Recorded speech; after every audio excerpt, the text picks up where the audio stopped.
Mirë se erdhe në botën ku askush nuk është i pafajshëm. Sekrete shqiptare, vendi ku rrëfimet më të thella, më të ndaluara dhe më të pathëna të shqiptarëve marrin zë. Na bëni subscribe për histori të ndryshme.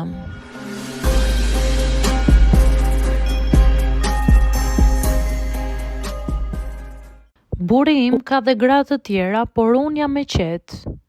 Ky është një rrëfim që njerëzit habiten kur e dëgjojnë, disa më shohin me keqardhje, disa me gjykim. Askush nuk e di çfarë do të thotë vërtet kjo fjali për mua. Askush nuk e di sa rrugë kam bërë për të mbërritur te kjo qetësi. Unë quhem Genta. Dikur kam qenë vajza që besonte se dashuria është një strek ku futesh për të mbrojtur nga bota.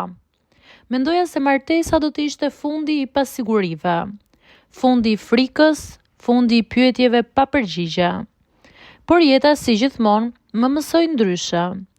Kur u martova, nuk isha naive, por isha e butë. E doja burrin tim me gjithë qenien time. Jo si në për filma, por ashtu siç duan gratë që japin gjithçka pa kërkuar shumë. Në fillim ishte i kujdesshëm, i pranishëm dhe shikonte sikur të isha zgjedhja e vetme. Dhe unë e besova. Por koha është një pasqyrë e pamëshirshme.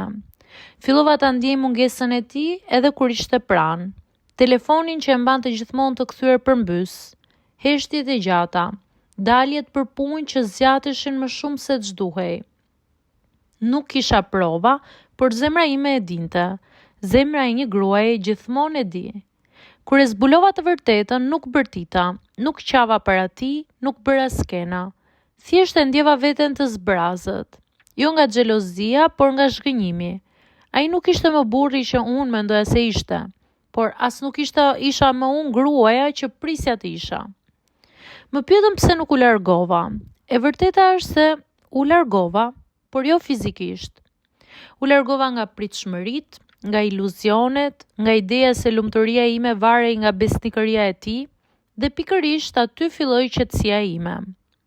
Si mund të jesh e qetë kur burri yt ka gra të tjera?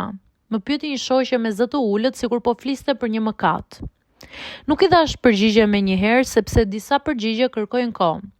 Jam e qetë sepse kuptova diçka të dhimbshme, por shumë çliruese. Tradhtia e tij nuk ishte dështimi im, nuk ishte mungesa ime, nuk ishte gabimi im, ishte zgjedhja e tij. Unë nuk u bëra më e vogël për të. Nuk u krahasova me gratë e tjera, nuk u pyeta çfarë kishin ato më shumë që unë nuk e kisha, sepse e kuptova që dashuria nuk është konkurrencë. Fillova të ndërtoj botën time brenda vetes, fillova të dëgjoj zërin tim dhe jo frikrat e zërit të brendshëm. Fillova të dal vetëm, të lexoj, të shkruaj, të kujtoj kush isha para se të bëhesha gruaja e dikujt. Dhe gjithçka ndryshoi.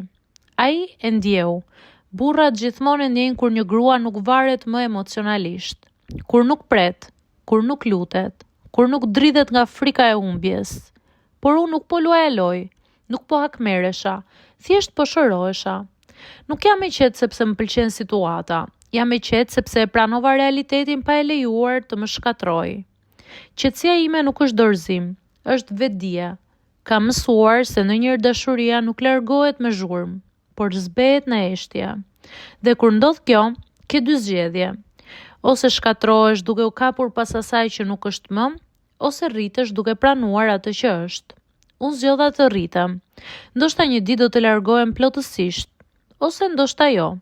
Nuk jap më premtime vetes, sepse kam mësuar të jetoj në të tashmen, jo në frikën e të ardhmes. Jam Genta, një gruaj që u tradhtua, por nuk u thye. Një gruaj që humbi një iluzion, por fitoi veten. Dhe po, burri im ka gra të tjera, por unë kam diçka që ai nuk e preku dot kurrë më, qetësinë time.